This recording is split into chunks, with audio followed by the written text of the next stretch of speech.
Sweet తినాలి అనిపించినప్పుడు simple గా ప్రిపేర్ చేసుకోవాలి అన్నా, ఇంటికి గెస్ట్లు వచ్చినప్పుడు యూనిక్ అండ్ డిఫరెంట్ గా కనిపించాలి అన్నా, పూజ చేసుకునేటప్పుడు తక్కువ టైంలో ప్రసాదం ప్రిపేర్ చేయాలి అనుకున్నా this is the best option.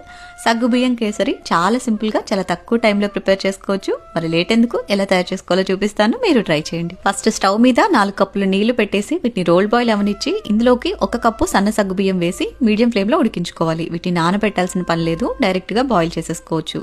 And ఒక 10 నిమిషాలు ఉడికిస్తే ఇలా ట్రాన్స్పరెంట్ గా చక్కగా ఉడికిపోతాయి.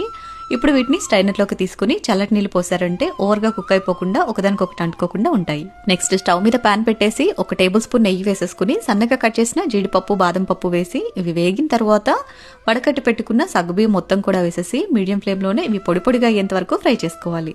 ఇలా వేగిన తర్వాత సగ్గుబియ్యం మెజర్ చేసుకున్న అదే కప్ తోటి 1 కప్పు బెల్లం తురుము, చిటికడి యాలకుల పొడి వేసి బెల్లం చక్కగా కరిగిపోయి దగ్గర పడేంత వరకు కుక్ చేసుకుని చిటికడి ఫుడ్ కలర్ యాడ్ చేసుకోవాలి. ఇది కంప్లీట్ గా ఆప్షనల్ మాత్రమే. ఇలా దగ్గర పడేంత వరకు ఫ్రై చేసేసుకున్నారంటే ఎంతో టేస్టీగా ఉండే సగ్గుబియ్యం కేసరి రెడీ. మైల్డ్ స్వీట్నెస్ తో చాలా టేస్టీగా ఉంటుంది. తప్పకుండా ట్రై చేయండి. వీడియో నచ్చితే లైక్ చేయండి. నెక్స్ట్ ఎలాంటి రెసిపీస్ చూడాలి అనుకుంటున్నారో ఫాలో చేసి కామెంట్ చేయండి. Thank you for watching. Have a great day.